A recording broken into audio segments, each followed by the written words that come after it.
നമസ്കാരം മനുഷ്യന്മാരെ, കടുവ ടോക്സിലേക്ക് എല്ലാവർക്കും സ്വാഗതം. ഞാൻ നിങ്ങളുടെ സ്വന്തം കുട്ടൻ കടുവ.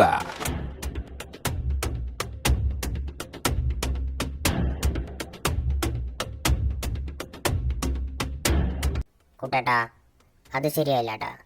നമ്മളിത് ഒരുപാട് തവണ സംസാരിച്ചാണ്. നമ്മൾ ഇത്രയും പേരെ ഇവിടെ പിടിച്ചിരുത്തിയിട്ട് പേജിന് കടുവ ടോക്സ് എന്ന് പേരിട്ട് തീരെ ശരിയായില്ല. വേണ്ടടാ, ശരിയാവണ്ട. ഈ കൊടും കാട്ടിനുള്ളില് ഈ സെറ്റപ്പ് ഒക്കെ ഉണ്ടാക്കിയെടുക്കാൻ കുറച്ച് കാശ് ചോദിച്ചപ്പോ കൂക്കി വിട്ടാണല്ലോ നീ. ചേട്ടാ, ഞാനൊരു കുറുക്കനല്ലേ, എന്റെ ടോൺ അതായി പോയതിന് ഞാനെന്ത് ചെയ്യാനാണ്? പോട്ടെ, ദാരിദ്ര്യത്തിന്റെ പര്യായമായ നിന്നോട് പറഞ്ഞിട്ട് കാര്യമില്ലാന്ന് വെക്കാം. നിനക്കെന്തിന്റെ കുറവായിരുന്നടാ ഭീമ? എനിക്കെല്ലാം കൂടുതലല്ലേ. ജസ്റ്റ് മിസ്സിനെ എന്നെ ഇങ്ങനെ ആക്കി കടവുള് ചോദിച്ചതല്ലേ. വ്യക്തായില്ല. പോത്തിന് പകരം ഒരു എരുമയായിരുന്നെങ്കിൽ എൻ്റെ പാല് വിറ്റിട്ടാണെങ്കിലും കുട്ടമ്പുറയ്ക്ക് ഞാനൊരു മൈക്ക് മേടിച്ചു തന്നേനെ. എന്താ മിണ്ടാണ്ടിരിക്കണേ? ജാക്കി മച്ചാനൊന്നും മൊഴിയാനില്ലേ? ഓ, ഞാനെന്നാ പറയാനാന്നേ, കുട്ടന് കൊടുക്കാൻ കാശുമായിട്ട് നേരത്തെ വിട്ടതാന്നേ, അങ്ങ് ഓട്ടയത്തൊന്നു. പിന്നെന്തു പറ്റി? നല്ല സ്പീഡായണ്ടേ, എത്താൻ കുറച്ച് ലേറ്റായി. ഇല്ലെങ്കിൽ കുട്ടായിരിക്കണ ചെയറിന്റെ ബാക്കിൽ ജാക്കി മച്ചാൻ വകാന്ന് അടിവരായിട്ട് എഴുതി വെച്ചാണ്. മതിയടാ, മതി, നിർത്ത്. നിൻ്റെക്ക് ഈ മാംഗോ സീഡ് ബിഹേവിയർ അറിയാവുന്നതുകൊണ്ട് തന്നെയാണ് കയ്യിലും കാലിലും നീണ്ട് വളർന്നു നിന്ന 4 നഖം വെട്ടിയെടുത്ത് വിറ്റ് ഈ സെറ്റപ്പ് ഒക്കെ ഞാൻ ഉണ്ടാക്കിയത്. കുട്ടാട്ടിന് പൈസ ഞാൻ പറഞ്ഞല്ലേ, നിങ്ങന്നല്ലേ വേണ്ടാന്ന് പറഞ്ഞിനി. എടി പെണ്ണെ, നിന്റെ ചാട്ട എങ്ങോട്ടാണെന്ന് എനിക്ക് മനസ്സിലാവുന്നുണ്ട്. എന്നിട്ട് അത് സ്ത്രീധനമാക്കി കൂട്ടിക്കോന്നും പറഞ്ഞിട്ട് കൂടെ കയറി പൊറുക്കാനല്ലേ? I love you കുട്ടാട്ടാ.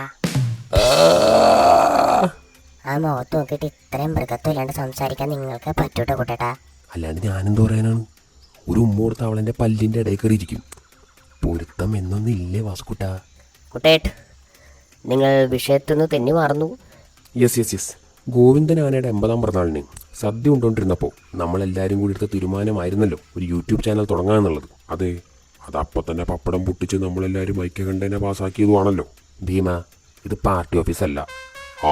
ഉള്ള നഖവും വിറ്റ് ഈ കണ്ട സാധനങ്ങളൊക്കെ വാങ്ങി സെറ്റപ്പ് ആക്കിയതിന് ശേഷമാണ് ഞാനൊരു കാര്യം ഓർത്തത്. എന്ത്?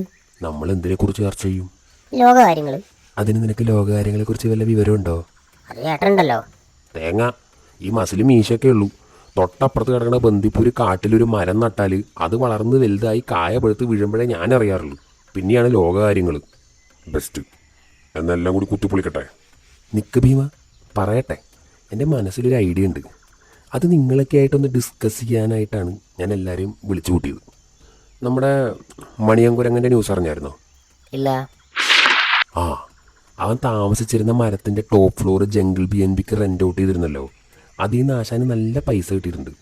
ആ തള്ളച്ചമരം കഴിഞ്ഞിട്ടുള്ള വളവിലൊരു ഗ്രൗണ്ടില്ലേ? ഏത്? നമ്മുടെ ചന്ദ്രൻ കണ്ട മൃഗത്തിൻ്റെ? അത് തന്നെ.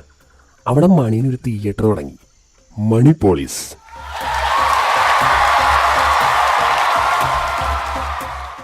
അല്ല, നമ്മുടെ കാട്ടിൽ തിയേറ്ററാ?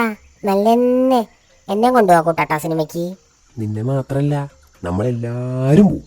എന്നിട്ട് നമ്മൾ ഈ പേജിൽ നമ്മൾ കണ്ട സിനിമകളൊക്കെ റിവ്യൂ ചെയ്യും. ഓ, കുട്ടൻ ബ്രോ മൂടേഷ് പൊളിച്ച്. കാട്ടിൽ ഇന്നേ വരെ ആരും ചെയ്യാത്ത വെറൈറ്റി പരിപാടി. ഏതാ ഫസ്റ്റ് പടം? നാട്ടിൽ കളിക്കണ എല്ലാ പടങ്ങളും ഉണ്ടെന്നാണ് മണിയൻ പറഞ്ഞത്. നമുക്ക് പറ്റണമൊക്കെ കാണാം. ഈ 19-ന് ആസിഫ് അലി, ജിത്തു ജോസഫ് പടം വരുന്നുണ്ട്. മിറാഷ്. സ്പെല്ലിങ് മാറിയിട്ട് ഇങ്ങനെ വന്നപ്പോൾ അങ്ങനെ അറിയാണ്ട് ഇങ്ങനെ. ഇനി എനിക്ക് പറയാനുള്ളത് നിങ്ങളോടാണ്. കൂടെ ഉണ്ടാവണം. നഖമൊക്കെ വിറ്റ് തുടങ്ങിയതാണേ, ഞാൻ പറഞ്ഞല്ല. നിങ്ങൾ നമ്മൾ എൻ്റർടൈൻ ചെയ്യിക്കും. അത് ഈ കുട്ടൻ്റെ വാക്കാണ്, എൻ്റെ ഗർജനമാണ്. അപ്പോൾ എല്ലാവരും ലൈക്ക് ചെയ്യുക, സബ്സ്ക്രൈബ് ചെയ്യുക, കൂടെ നിൽക്കുക. എന്നടുത്ത വീഡിയോ കാണാം.